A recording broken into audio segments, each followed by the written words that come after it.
Vous écoutez France Culture.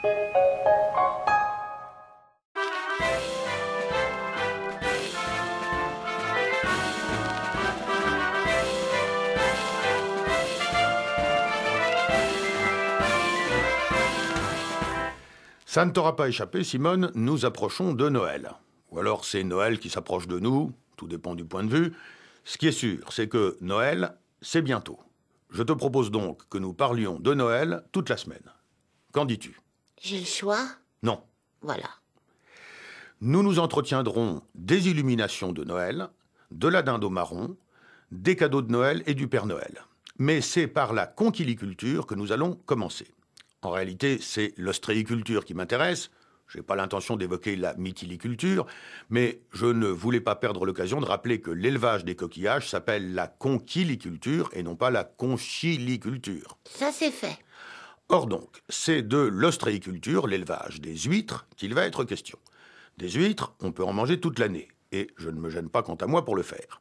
Mais c'est traditionnellement à la période de Noël qu'on en mange le plus. Voilà pourquoi je vais en parler, et toi aussi, puisque tu n'as pas le choix. J'avais compris. Voilà l'affaire, Simone. L'ostréiculture, et avec elle les ostréiculteurs, l'ostréiculture est gravement menacée. Depuis un peu plus de 2 ans, une maladie mystérieuse ravage le naissain, c'est-à-dire les jeunes huîtres de moins d'1 an, dans tous les bassins conchilicoles de France.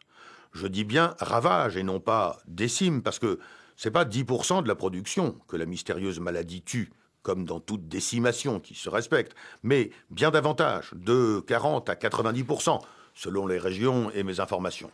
Conséquence, à Noël 2011, il n'y aura presque plus d'huîtres, et à Noël 2012, plus du tout.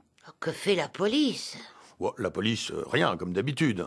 En revanche, plusieurs organismes spécialisés, dont l'Ifremer, se penchent sur le problème, mais sans résultat pour le moment. On a bien identifié un virus, mais il ne serait pas le seul responsable. On incrimine parfois le réchauffement climatique. Et en toute hypothèse, on n'a pas trouvé le remède. Les huîtres vont droit dans le mur sous nos yeux impuissants. C'est une tragédie. Pour la biodiversité d'une part, et surtout pour nos estomacs, avides d'iode, de vitamine B12 et de fer.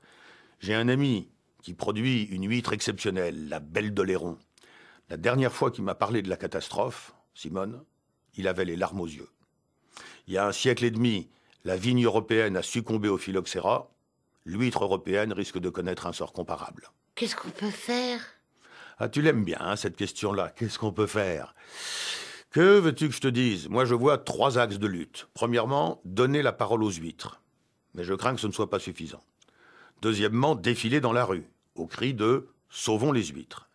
Troisièmement, et surtout, manger des huîtres, à la fois pour soutenir l'ostréiculture et pour faire de la consommation d'huîtres une grande cause nationale, pour ne pas dire une priorité.